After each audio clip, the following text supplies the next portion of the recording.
Oh man, what is up, guys? Welcome back to another Barca Talk episode. Something I'm totally lost on what episode we're on right now. I think 15, 16, one of those. Yeah. So welcome back to another episode of Barca Talk. Today where we're gonna talk about the semifinal win of Barcelona versus Athletic Club, where we won 2-0, and we're on to the fucking final, baby. Yes, Sirski. Yes, Thirsky. Where's the applause? Which was the applause? There we go. Congratulations to the team. We're in the fucking final, baby. Yes, sir. First trophy is motherfucking loading. But yeah, um, I'm gonna quickly give my thoughts on the game. Obviously, it was a pretty good win, honestly. Um, I streamed the match earlier today. I watched the match earlier today. I was streaming it, and I was thinking about dropping a stream highlights, but at the same time, I'm very sick. This is why I waited a couple hours later to record this, just because I'm sick as fuck. As you can see, my tea, got my tea right here. Drink some medicine. Also, so hopefully, I could be better. If you see my bed sheets right here, I'm doing some laundry as well. Um, so yeah, let's just get into it. Barcelona versus Athletic Club. Obviously, my thoughts before the game. I wasn't too worried. I was kind of confident, just because, as I mentioned in the last video, in the last Barca talk, I said that um, when it comes to Barcelona and Athletic Club, it was one of our best games this season. In the beginning of the season, when we played them, when we beat them 2-1, and obviously it wasn't a massive scoreline compared to the other games where you could say, oh, those games were better. Yeah, but I said that was a good match because that was our first real test compared to the likes of Bayern, Madrid, Atletico. Obviously, those were more like bigger tests, but that was our first real test under Flick, because before that we didn't really play any tough teams. So that was our first real test, because in the past, like last year in the Copa del Rey, we struggled against Athletic Club. We it wasn't like we walked the park with them all the time. So and they have a pretty competent manager with Ernesto Valverde. They have very good players. So that was our first real test, and we passed it with flying colors. Even though it was a 2-1 scoreline, it wasn't a massive scoreline. We played very good in that game. Like I remember, it was a really good game where we missed a lot of chances, but it was a game where we completely dominated them. They got a penalty, I'm pretty sure they scored, but besides that, it was all us. So going into this semifinal, I was pretty confident that we can get a win. I was pretty confident, even looking back into the last couple games where we've been struggling in the league. In the Champions League, we've been pretty good, not bad yet. We only got one loss against Monaco, but besides that, I wasn't too worried. Now, what gave me even more confidence was the fact that Lamine Yamal was back in the starting lineup, even though a lot of people were probably saying, no, maybe he shouldn't start because we shouldn't rush him and anything. But I was so confident that like he can do something tonight, because Lamine Yamal is just him. He's just him. So going over the lineup, Chesney in goal. Chesney in goal. His second start. He got his first start against Barbosa, and now he has his second start here for this cup game. I think I saw I saw online that apparently he didn't make his training session on time, Iñaki Peña, and he misunderstood the timing of the training. I'm like, the fuck. Sorry, what does that mean?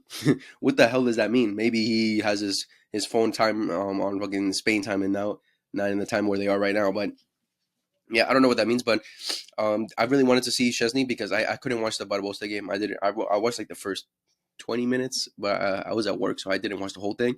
So this was my first real game of seeing Chesney to see what he's capable of, you know. So Chesney in goal, same defensive lineup: Jules Koundé, Inigo Martinez, Paco Barci, Alejandro Balde. Midfield of Gavi, Casado, Pedri, and up top the usual three: Lewa, Rafinha, and Lamine Yamal. Cada día quiero más.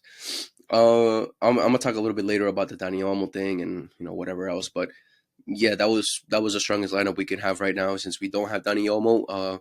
We didn't have him on the bench either, so that was our strongest lineup we could really put out.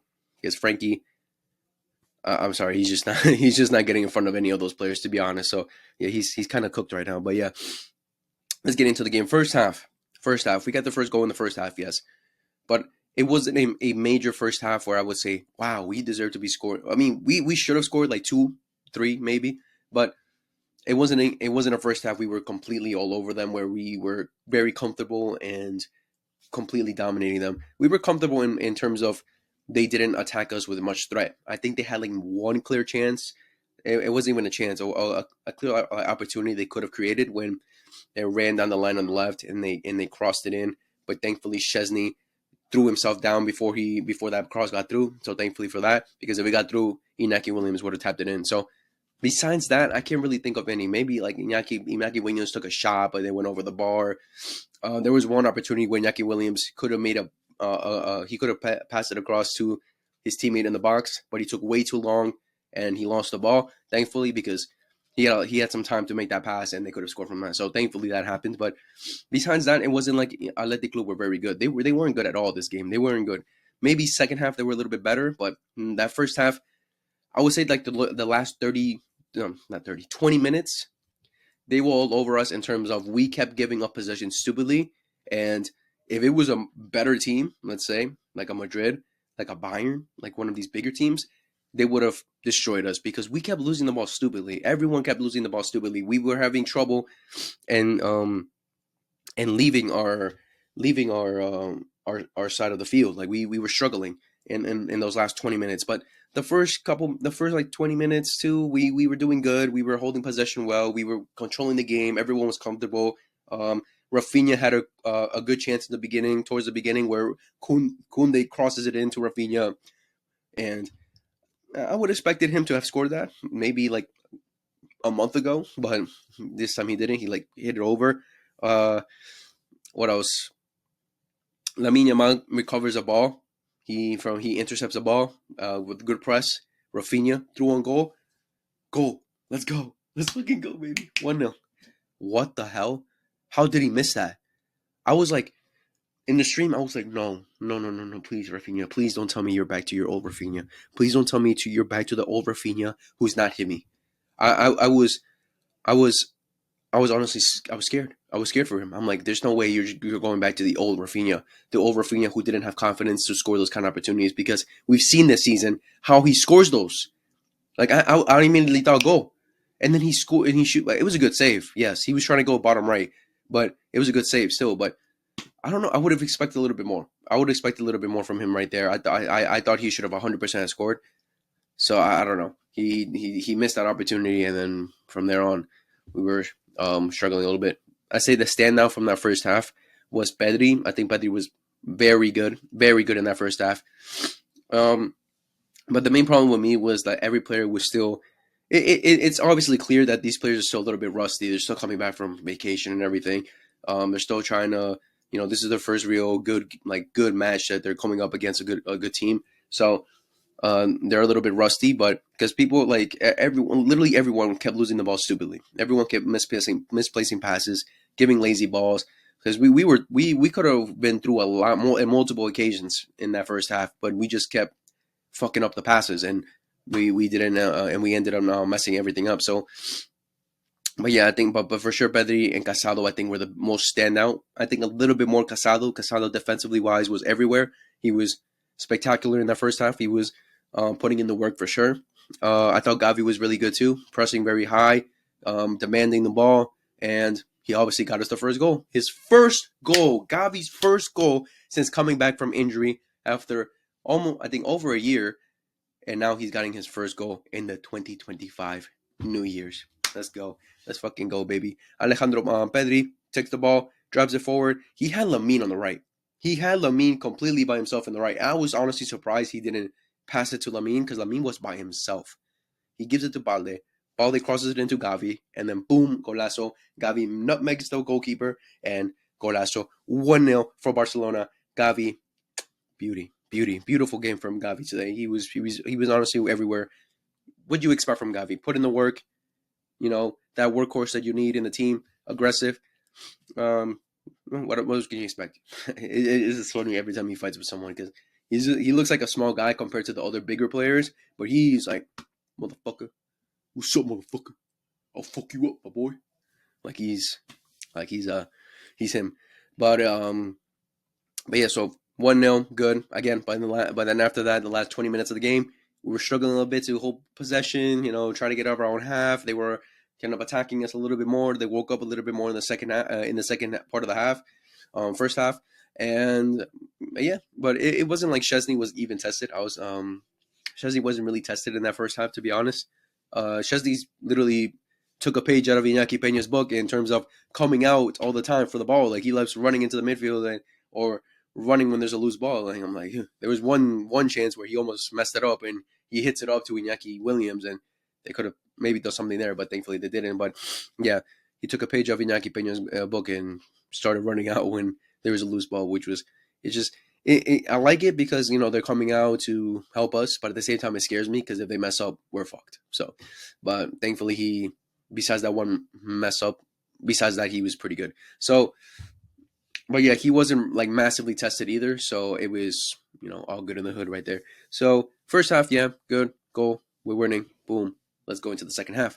Obviously for them, they didn't have Nico Williams, but at the same time, I wasn't like I really don't care because Nico Williams got locked up against Jules Koundé earlier in the season, so I wasn't. It wasn't like oh wow, like we're lucky like anything. Obviously Nico Williams is a good player, but it wasn't like oh we're lucky that they don't have him on right now because I still think if he played from minute one that Jules Koundé would have locked him down. So that's just my opinion.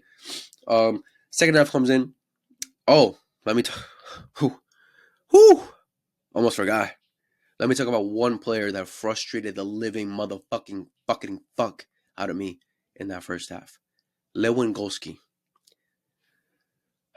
I'm sick. Okay. Lewandowski. What the fuck was that first half? First 10 minutes, dropping deep, helping out the team. Good, good, good. Hold up play. Was doing pretty good in the first 10 minutes. And then after that, what the hell? What was that? Oh man, this guy just, I don't know if his confidence went down. I don't know if his age is just catching up to him. I don't know what's happening, but this second part, like in the last month, he has just been not good. He's just not been good. Let's be honest. He's just not been good. He's not put up the performances we expect from him, what we saw in the beginning of the season. I've always said with Lewa, like he depends more on his teammates being good so he can be good. But at the same time, like you got to show us something, and he has not shown us anything. So a very disappointing first half from him. Second half, the same thing. But you start like the first 10 minutes, all right, he was doing good, playing that false nine, dropping deep, trying to collect the ball, trying to help the team move forward and everything. But then after that, he kept losing it every single time. After every single time, every single time he got the ball, he just lost it, and I was getting frustrated. It was pissing me off, honestly. But man, it's difficult. It's difficult. It's a difficult situation with Loa because we saw what he did in the first half of the season, how many goals he scored because that's his main job to score goals. I'm trying to hold in coughs, but we know what he's capable of, and he's a threat inside the box. But this game, he just wasn't. I think he had like one opportunity from Rafinha giving him the ball, but besides that, I can't really think of any other one. So honestly, very disappointing. Lamine was actually very good in the first half too, but he still looked a little bit rusty. He looked like the same thing with him, like with every other player. The final passes and everything wasn't there. Let me just go over really quickly any other players like Pedri, Casado, Gavi were all good. Lewa, I already just said what I said. Rafinha, kind of mid, not enough. Jules Koundé, sorry. Just Koundé and Balde were pretty good, not bad. And Inigo Martinez and Kubarsi were solid. And Chesney, yeah. So second half comes in. No subs from Barca's end, no subs from Athletic Club's end. We get into the second half again. That's when I started seeing Pedri more. That's Pedri magnificent in that second half. He completely dominated in that second half. He woke the hell up in that second half. What he did in the first half, he improved it massively in the second half. So kudos to him. He was really good. The second goal we got from Gavi, gets the ball, makes the pass to Lamine, who's onside, and Lamine with a beautiful touch, a beautiful turn, and then he scores it right past Unai Simon and then he does the iconic. He does this first, yeah, and then he does, and I was like, "Are you a Madrista? Are you a Madrista, Lamine? How come you're doing the Ronaldo celebration and the Kylian Mbappe celebration? Are you a Madrista? Low key type shit? Are you gonna abandon us? Are you gonna leave us? Are you gonna pull a Figo?" And then I saw on Twitter that Neymar did that celebration. I'm like, oh, okay, thank God, we're good. But yeah, cold as ice. Lamine Yamal, cold as ice. What a G. Honestly, his aura is just Okay. But yeah, Lamine gets us a second goal. Boom, comfortable. We're going into the final. We're going into the final, baby. But after that, we were playing better than them. They weren't really. I mean, they were still attacking us, but it wasn't much threat, to be honest. They got 2 offside goals. The Marcos with an offside goal, and Inaki Williams with just an offside goal. Thankfully, we were very lucky in that situation. Very lucky because Frankie De Jong comes in. Frankie De Jong comes in for Gavi, if I'm not mistaken. So Lamine comes off first for Fermin Lopez. Um, Gavi and I'm trying to remember, and Lewa come off, and Ferran Torres and I'm pretty sure Frankie De Jong come on for them too. And the last substitutes were Eric Garcia and Gerard Martin for Balde and I think it was Casado. Because I'm pretty sure Pedri played the whole game. So um, Frankie De Jong, bro. What is wrong with Frankie, bro? I don't get it. I really don't get it. Like he's just so frustrating right now. He's very frustrating because he just looks like he doesn't have any confidence. He looks like he just doesn't want to be there. He just looks very off it. He just doesn't want to be there. Like he's just off us right now. I don't know if it's a personal situation. I don't know. I don't know what's wrong with him. But the fact that he lost the ball like that is honestly unacceptable. He can't be doing that. It's stupid. Because I got pissed. Because what we've been seeing from Barcelona in these last couple games is we can have the lead, and if we give one up, we struggle a little bit. They start attacking us. We start struggling. So I said on the stream that if they win, if they score that goal, I was kind of like, I would have been stressing because I felt like they would have gotten the second one too. Because we just seen that our players' confidence goes down after we get scored on. So I was like, Frankie, why? He got pressed by 2 players. Okay, we should have got rid of it earlier. He should have done something quicker. It lands for Iñaki Williams. Iñaki Williams squares it easily. Boom, goal. Fuck, they're back in it. But thankfully, for one, he was offside. Iñaki Williams was offside, and for 2, his teammate touched the ball just touched the ball, and it landed for Inaki Williams. Because if it was Frankie who did it, the offside wouldn't have mattered. He would have been good. But it was the fact that it was his teammate that touched it, and then boom, offside. Thank God, because if that didn't happen, because I was pissed because I thought Frankie just gave it up, but thankfully his teammate, Inaki Williams' teammate, number 11, I don't know his name, touched it, and boom, he was offside. Thankfully, but yeah, no goal for them. Again, DeMarcos also had an offside goal, which he had a pretty good finish, honestly. He just chipped it over Chesney. But thankfully, that didn't go through. In that second half, again, Lewa, nothing from him. Rafinha really was frustrating too. He did absolutely nothing in that second half. Like, I wasn't impressed at all by Rafinha. He started playing on the right after Lamine came off.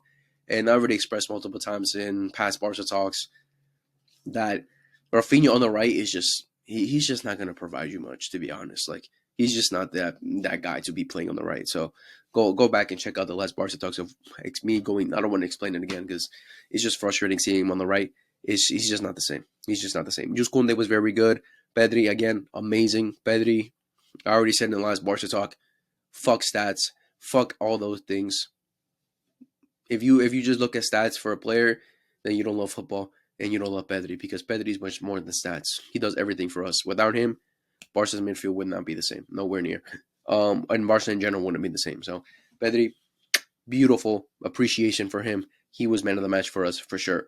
From the players that came on, Martin, I think Martin was actually good when he came on. He putting in the work, made some good passes, made some good recoveries.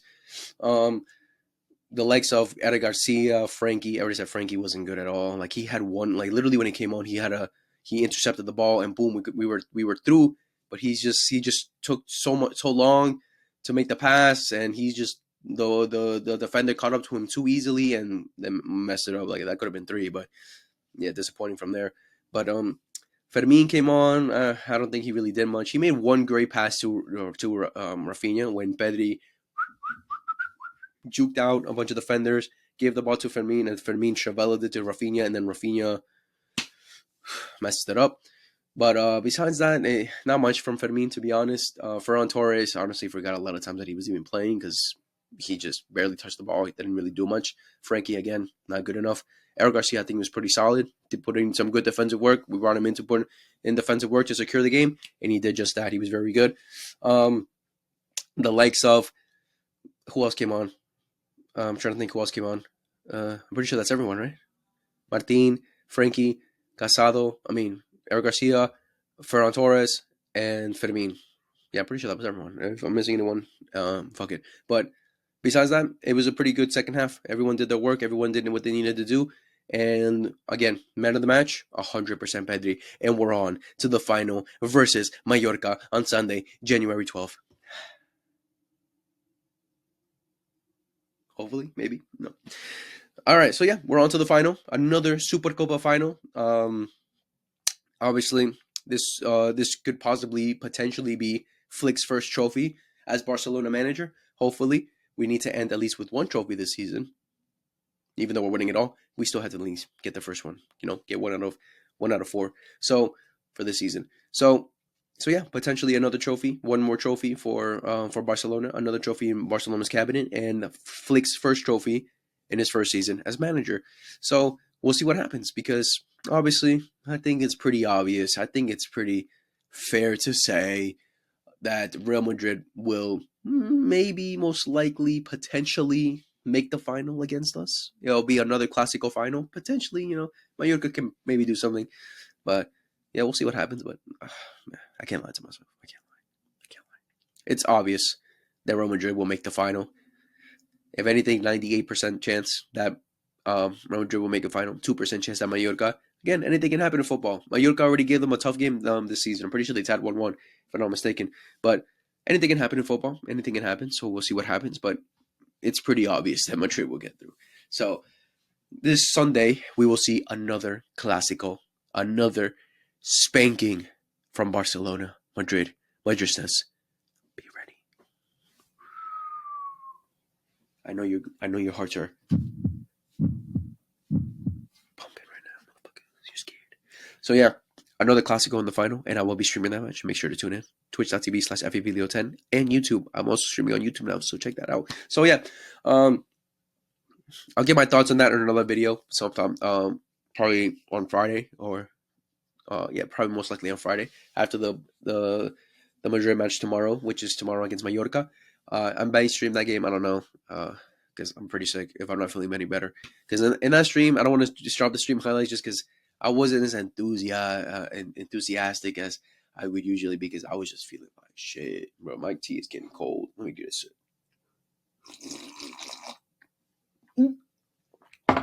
Sorry about that. But yeah, again, I'm confident that we can get something out of this. Obviously, going into this game, Madrid won't make the same mistakes of the past, but we'll go in depth with that in another video in like 2 days from now. So yeah, that was the game against Barcelona Athletic Club. That was the semifinal. We're on to the final now. Hopefully, we get our first trophy. We'll see what happens. But now, let's get into Barca news. Let's end this video on some Barca news. Any Barca news that's came out. Obviously, the main news that's been coming out the last couple weeks, the last couple days, on the registration of Dani Olmo and Pau Victor. What is happening there? Can they play now? Who the fuck knows? Because I really am confuzzled. I'm pretty confused right now onto what is happening. Oh man, it's been struggle. It's been a struggle. I wanted to make a video, but at the same time, when it comes to these kind of news, when it comes to these kind of things, I'm very hesitant in talking about it, just because you see a lot of fake news. A lot of fake news, obviously, through Twitter, through and anywhere, right? There's fake news everywhere. So I wasn't, since I wasn't too confident and aware of what was actually happening, I just decided not to make a video. Let's wait a couple days to see what happens, especially since we're playing now some couple games to see, because Dani Olmo and Pau Victor traveled, so I'm assuming something might happen, something can go right for us, and then we'll be able to play. So I just waited off a little bit to see what happens. From what I understand, the situation was that we didn't have enough to register them. We weren't in the one-on-one rule at that point. My confusion as to enter that situation was, why did we wait so long into the last minute to get back into the one-on-one rule to make everything happen? Because a lot of news has coming in the past that, oh, we're going to sign the Nike deal, we're going to go back to the one-on-one rule, oh, we're going to do this, we're going to Apparently, the last thing that we did was sold some VIP seats. I don't know what that means. I don't know what the hell that means. But apparently, we sold some VIP seats, and now we're back on the one-on-one role. My question was, if that was the situation, if that was the thing that got us back into it, why didn't we do it earlier? That was my question. For anyone that's done the research and gone into depth about that, let me know. Let me know in the comments. Let me know. DM me. Tell me. Give me a story.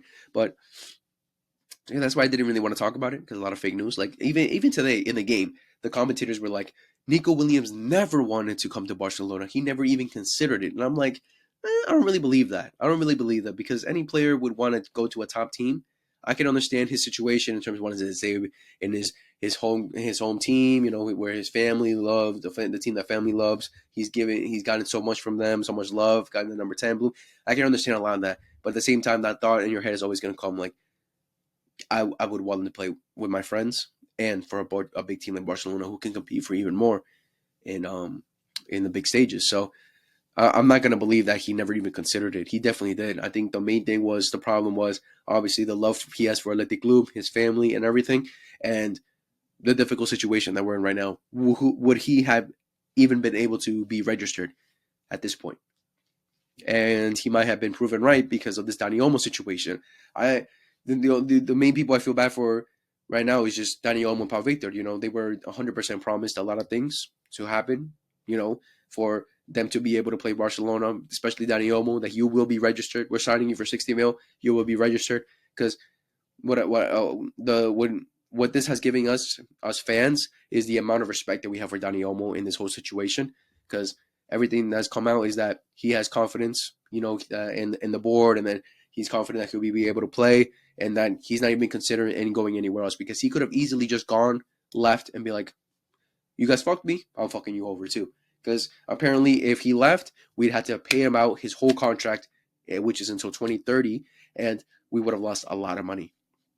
So he could have easily just done that, go play somewhere else, play some European football, go play for another team.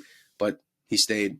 He took like a man, and blessed us, to be honest. So much love to Dani Olmo for that. Much respect for that. But I feel bad for him, because the whole situation was, the whole promises he got was that he'll be registered in time and everything will be fine. Everything will be fine. He went on vacation. It was fine. Like, everything's cool. And then he comes back to bad news that you can't even play. You weren't registered on time. Sorry, buddy. You're done. And we all, at him, as much as us fans, we're definitely pissed. We're definitely pissed about the situation, because why promise things if you can't complete it, right? So, but today we got the news that they are temporarily registered. What does that mean? Could it be positives? Could it be positives that, okay, you can play these cup matches. There's some light in the end of the tunnel that we can definitely get you guys registered. There's some light in the end of the tunnel that, some last minute contracts, I don't know what, that they will eventually get registered. Who knows? Who knows? Or it could just be like a little false hope and be like, yo, here, yeah, just these games, but when we get to the real thing, you're not going to be able to play. Because we all saw the clip of Laporta celebrating this registration of Dani Olmo, temporary registration of Dani Olmo and Pau Victor, like we just won a trophy or something. Like, we saw that, and I'm just like, okay, how? But at the same time, at the back of my head, I'm like, okay, if he's celebrating this much, then that might be some very positive news, and him being able to be registered. Who knows? Another thing that I was seeing a lot is that several clubs are looking into the situation. That they're looking into the situation of what's happening with this whole thing with the RFEF. I think that's what it was, in the league and everything. They're looking into the situation. They're trying to, and a lot of clubs are apparently not happy about the fact that Barcelona would be able to register Dani Olmo, because we didn't make the deadline. We didn't make the deadline. If we didn't make the deadline, then that means they shouldn't be registered, right? And it's not fair for the other teams. And I agree with that. I agree. It's not fair for the other teams, because everyone has a deadline and we have to meet it. If you don't meet it, then you're done. So obviously this would anger some other clubs if we do get an extension. And so, yeah, that's another frustrating thing, because it's a bad look for us. So we'll see what happens with that. But apparently they're temporarily registered. They'll be able to play in the Supercopa. Dani Olmo today wasn't on the bench. So will he play in the final? Who knows? Maybe he'll probably get some minutes. I doubt he'll start. I don't think he'll start. I think it'll just be the same Gavi, Casado, Pedri.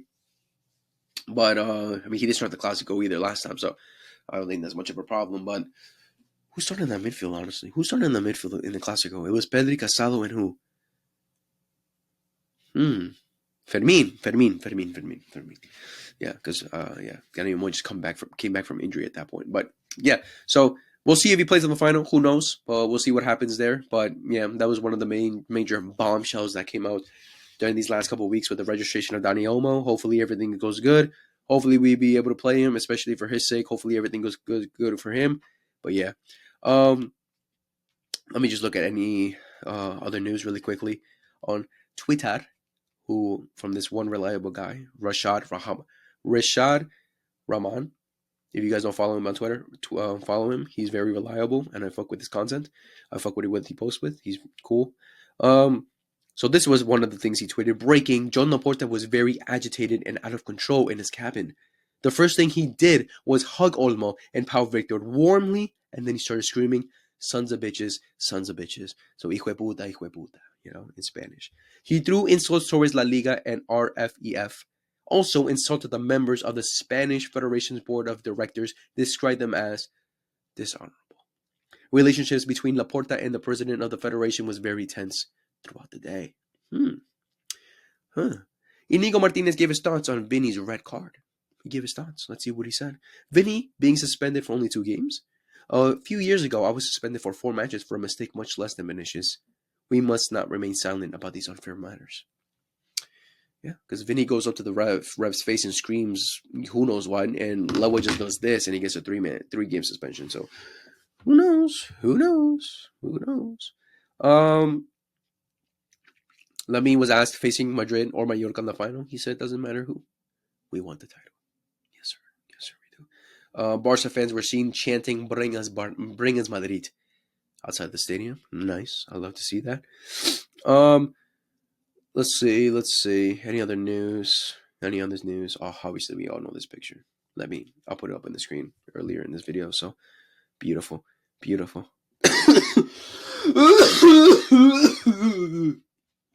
I'm dying, guys, bro. This New York weather is no fucking joke, bro. The winds and everything. It's been killing me. It's been killing all of us. Let me see. I'm trying to see if any other news before we end this video. Before we get into the end of this video. Let's see. Ansu Fati was another situation. I'm like, why wasn't he on the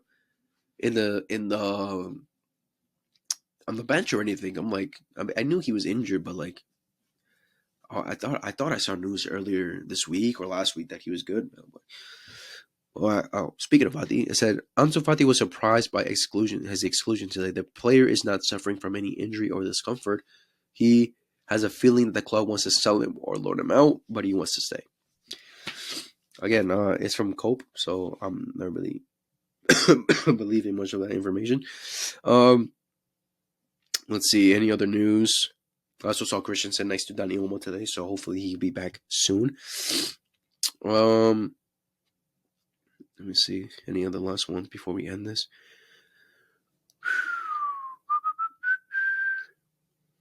What?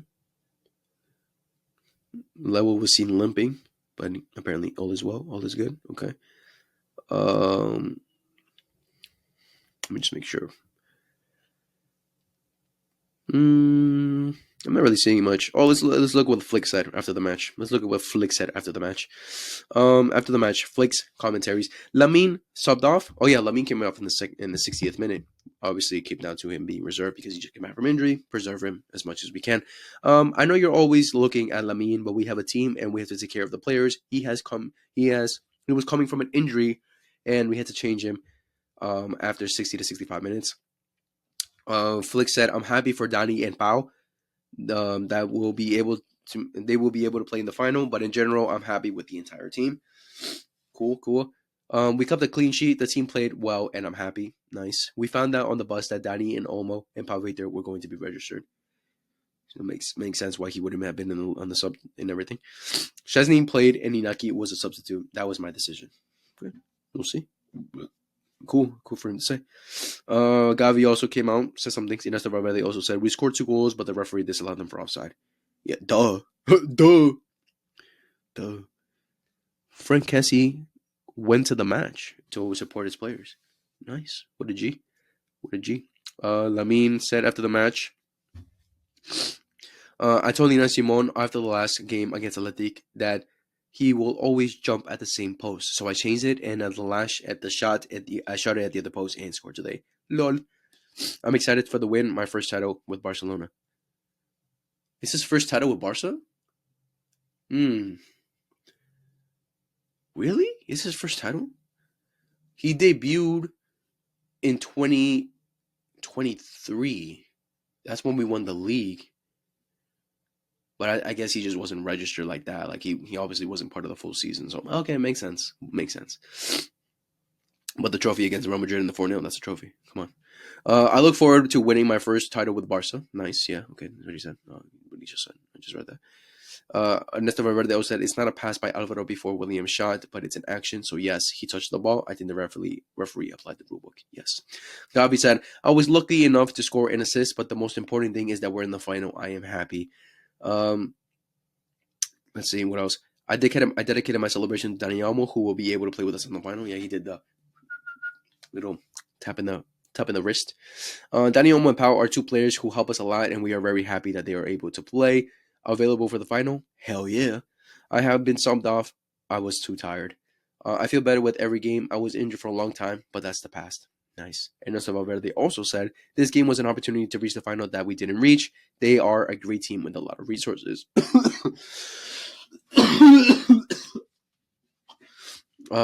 We tried and did our best and tried to keep the game alive. Nothing more than that. Okay. Let's just end it there.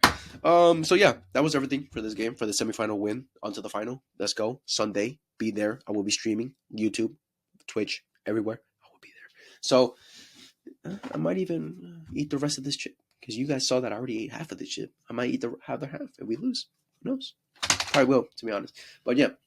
So yeah, tune in for that. Make sure to tune in for that. I will drop on Friday, or maybe tomorrow after the match. Most likely Friday, just because tomorrow. Actually, I might drop it tomorrow. Yeah. You'll see when it happens. Okay, I will drop a video in these next 2 days about my thoughts on the final, which will most likely be a Classico final. So tune in for that. Make sure to tune in for that. Much love to all you guys. Thank you guys for watching this video. Make sure to like, subscribe, favorite, hit the notification bell for every time we upload. Share to your friends that love Barcelona. Share to your friends that hate Barcelona so they can talk shit to me in the chat, in the comments, and I'll talk back. You know, I'll talk back with love there. So thank you guys for watching. I appreciate you all. Again, Happy New Year. I don't think I've said that in the last video. So Happy New Year to all you motherfuckers out there. Make sure to set some goals for yourself for this year. I have set my goals for this year. I think in the last video I made about the mid-season review, I asked you guys, would you like guys to see, some personal content for myself? Because I was thinking of making some personal content for myself in terms of physique change, because as you can see, I'm fat as shit. So I want to lose weight. At one point I was skinnier, so I want to get back into that. So would you guys be interested in see my journey through that, my journey of losing weight? Who knows? You let me know. So much love for you guys, for everything you guys, for all you guys who have watched these videos, starting from last year. This year we're gonna grind as much as possible. Hopefully I'll be able to make some more videos with my friends who have supporting me, helped me a lot throughout this process of YouTube, which I appreciate them a lot for that. So hopefully we'll be able to make some more videos in the future. And yeah, so much love to you guys. Take care. Much love again, and peace.